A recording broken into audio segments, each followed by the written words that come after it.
never thought it would. But a field of grass beat me. Brutal. It's always the females. I say that. Hey at Woodlanders, we are on location this week. My job today is to do some flail mowing. Yesterday I had to spend all day getting this up and running. So it was running, went to do a simple service, came across a huge catastrophe of a problem and spent the rest of the day trying to fix it. I think I've got there. This morning it was stair rod torrential rain. To see what I can get done of this. I think it's going to be an all-day job, and really to see how this performs. Now I know it works because I had it running yesterday and I had it cutting yesterday, but it's a long story. It's all to do with the governor, and I had to take the engine apart 3 times. We'll see how we get going. Anyway, how are you? Hope you're well.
I actually thought I'd get that done today. That performed pretty amazing. I'm well impressed. If it hadn't been for that governor fix yesterday, I honestly don't think I would have managed that. Something would have let go and I'm sure it would have been the engine. And I would say that the grass is just a little bit too wet, long and snotty. You're better off leaving it till July, till it starts to dry out a bit like hay and then it snaps rather than tears. So a couple of things I'm going to sharpen up and perhaps get some new flails. I'm ready for my tea. I'll see you in the morning.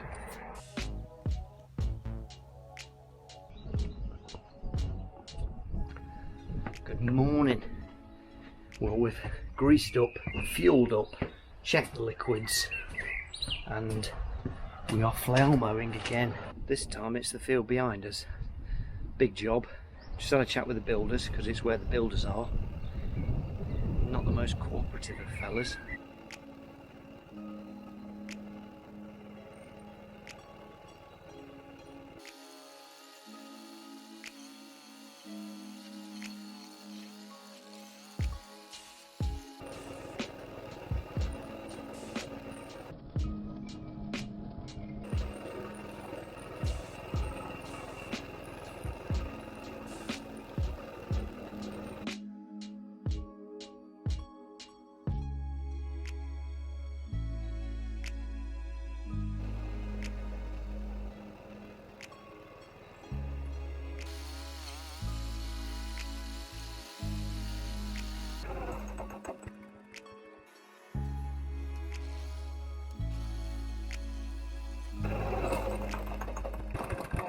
Come on.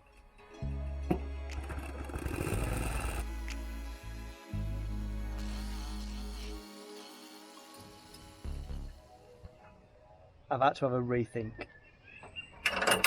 There's just no way I can get through it. I stalled it more times than it. I can't remember how many times I stalled it. It was just mad. It got to the point where I was only mowing about 6 to 8 inches on some bits, because any more and the whole lot just bogged down. I was having to tip it up so that I could sort of feather it, because it's that heavy, it hurts your shoulders. Anyway, it's lunchtime and I thought, I've had it, that's it. I'm not doing any more Woodland flail machine on that. What it wants really, and this is the ideal scenario, it wants leaving another month so that it goes dry and then cut it. It's just too snotty. It's like rope so he won't cut it, he has to rag at it, rip at it. So we're going to try with the brush cutter. Now I've done it with the brush cutter before. I have a bad feeling that was when it was drier as well, so the brush cutter snapped it. But I've got to try something. It's very frustrating and it's very hot.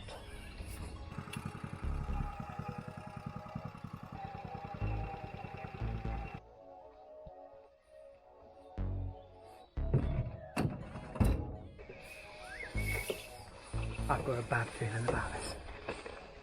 It's going to take me forever, I think. I hate this spout.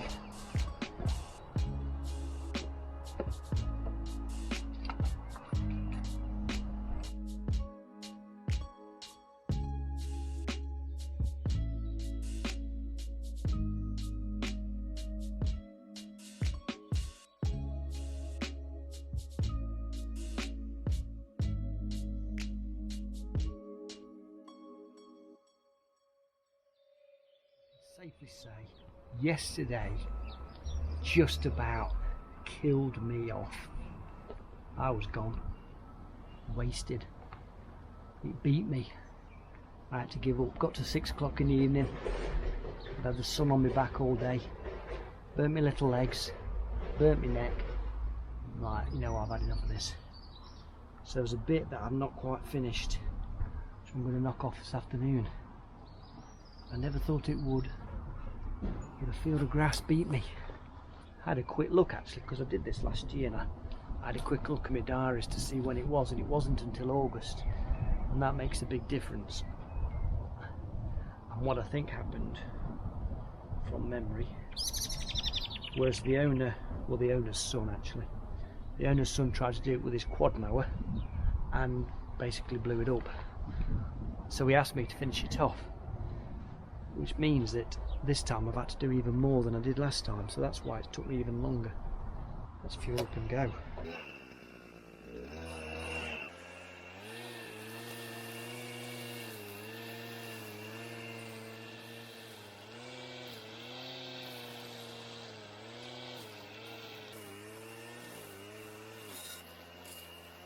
We have successfully managed to finish the field, which is a huge relief. Some interesting lessons I've learned from this one. What was the purpose of cutting the field? I'm still trying to work that out.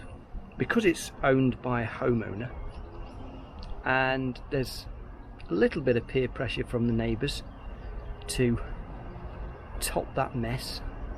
A little bit, not much. All that time, all that energy, all that fuel, for what? What is the end achievement? And I think it's purely to know that the field has been topped. It's not achieved anything else. It's not, I don't think it's benefited the wildlife at all. It's not let June bloom.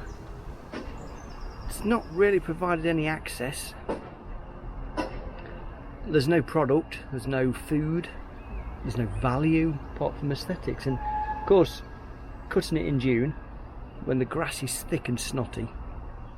What I did notice though, even though the flail bogged down, is it definitely does a better job. It gets lower, lifts the grass, and all the stuff that's lying down because of the rain we had last week, it sort of lifts it and cuts it. So that's why it was getting so bogged down, because it's having to lift the grass, cut the grass, and some of the grass was 5 foot high, perhaps even a bit longer.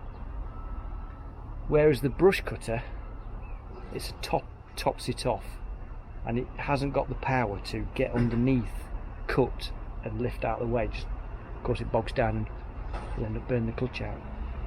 So that's made me really think about if I get asked to do it again. Last year I did it in August, and I think that will be my recommendation, is not to cut this until the end of August, and at least then whatever flowers there might have been in the field are finished. I mean, ideally better off cutting for hay. It's sort of a hay field really, that, or to let our livestock on it, let it to graze it. If I was more into livestock, I'd consider trying to rent the field, but I have no idea what I'm doing with livestock. I barely know what I'm doing with a dog, never mind livestock. I'll see you in the morning for tomorrow's new project.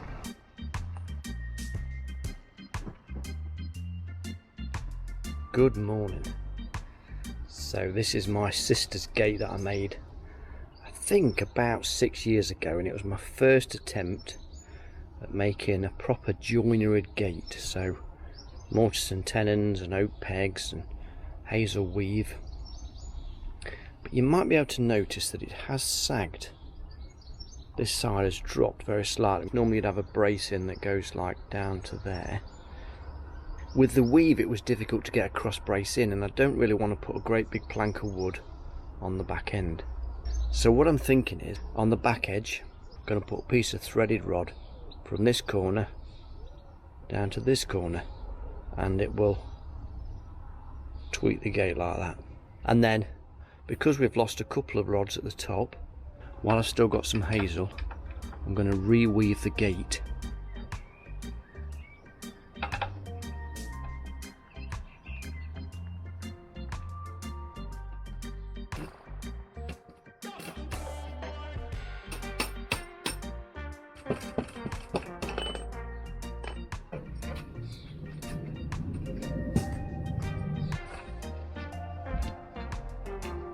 I used what's called, I think they're called through tenons, and Jamie and Budo will put me right on those.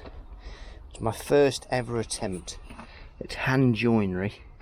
All of these were cut out by hand, saws, chisels, marking gauges and all that. No mortise and fancy mortising machines here. So it was a really good experiment. It tested my skills and I really enjoyed doing it. The only way I could get a brace in here is possibly to weave it first and then try and get a brace that goes up there. You'd have to offset the weave, so because this is 3 inch deep, you'd have to put these zails in further forward, and then you could fit in a brace at the back. The brace was coming from you to me. That's under compression because you're trying to squish the wood. As the weight of the gate comes down, it's trying to squash the wood and it can't, so that's what holds it up. Whereas this is under tension, sort of trying to be pulled. Well, of course it's threaded bar, so it can't be pulled apart. Got another bit of threaded bar here. I'm going to sink that in there. That will then stick out like that. I'm going to put a big washer on there, and that'll hold that one. Same at the bottom end, and then you see I can put a nut on there and I can adjust it to get the desired squareness.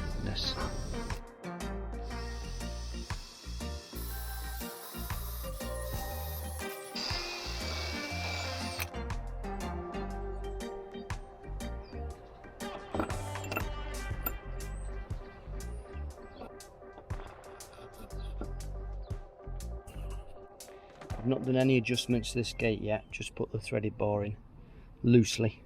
Just wanted to see how much out of square it was really. You can see it there, can't you? So over a foot, we're about 5 mil. Keep an eye on that.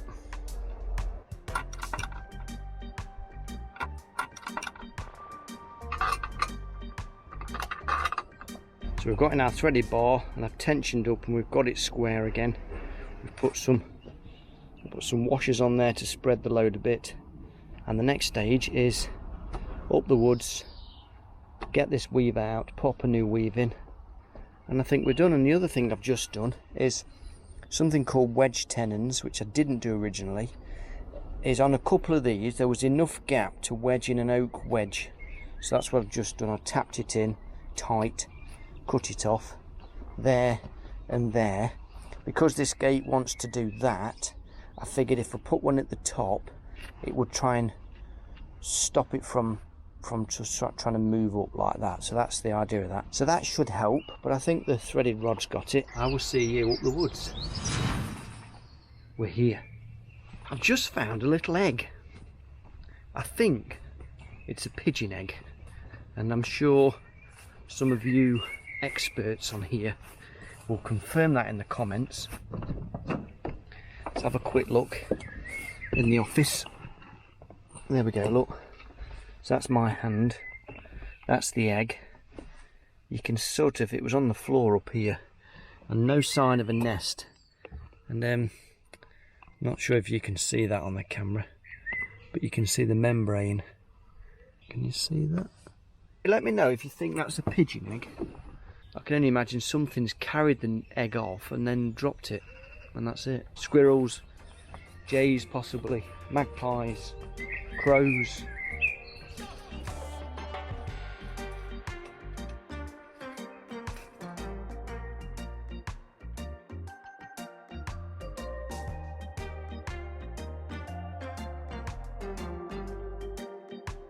I've just been reflecting on some of the jobs I did earlier in the week, and I've not had a one word Wednesday for ages, or a one word for the week.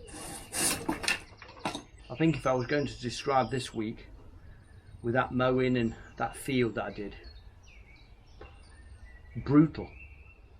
So let me know, what's your one word for the week? Describe to me in one word how your week's been. One word that describes my whole week, it could actually be progress. And the reason for that is, Monday we made some progress with the machine and got it up and running. Tuesday we got a job knocked off. Wednesday we got a big job knocked off.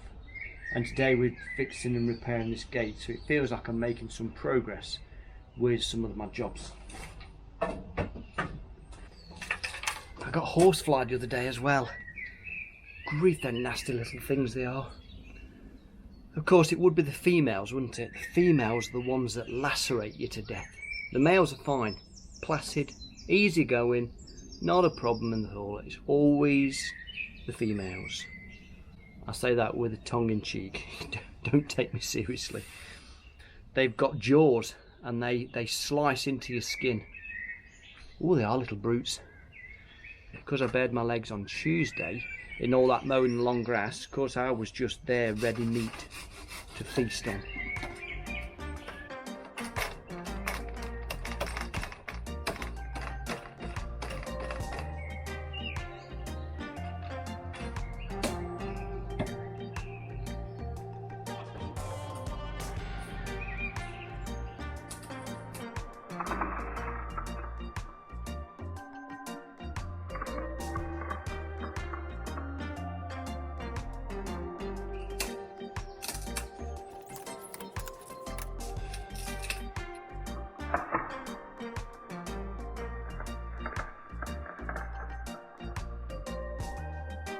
My daughter's been working on a school project called the Kingdom of Benin, which is it was an African kingdom near Nigeria.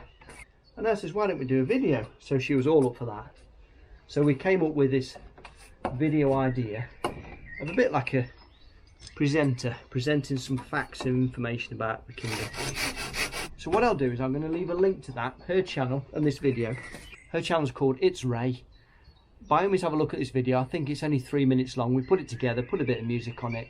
I think it came out really well. I'm really proud of it. She had it played at school this week and everyone was commenting on how good it was, which was, I think that made her feel good. And if you're into photography, we shot that almost exclusively on the Sony ZV-1 vlogging style camera. I bought that a couple of 3 months ago to replace my Panasonic, and I've not really used it much, and I used it for this video and I really enjoyed the end product. Come out really crisp and nice. The only thing I would say is we forgot to put the wind muff on top, so there is a bit where the wind catches the sound. The Sony allows depth of field. It's got a depth of field button on the top, so you can press it when you're recording and it allows the background to go super blurry. But just go and give it a thumb and she'd love that. Let's go hang it.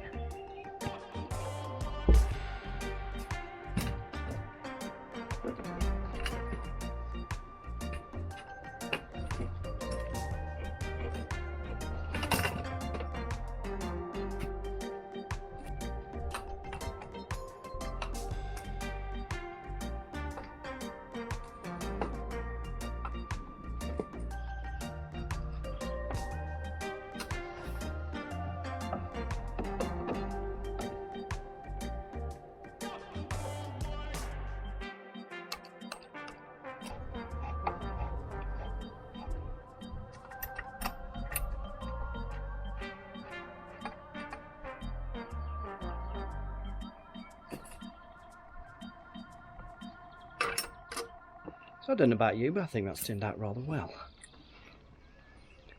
I know perhaps a threaded rod isn't the most rustic of things to use. You'll have to let me know whether you could come up with a better solution for that. And I'm happy. And if I'm happy, the world's happy.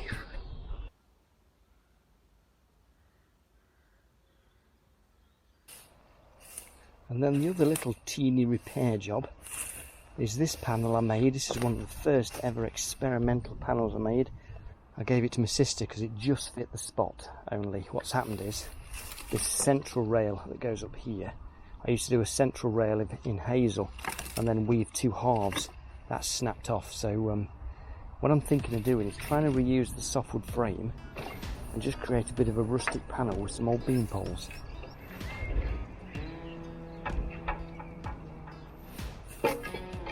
Daisy.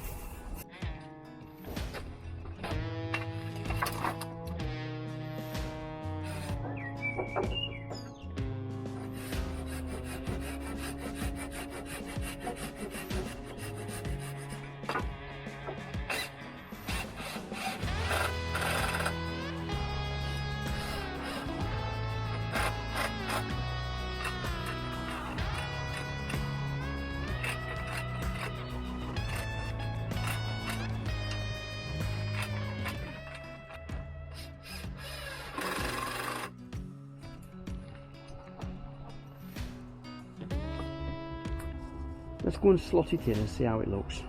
I've got dirty flies on me.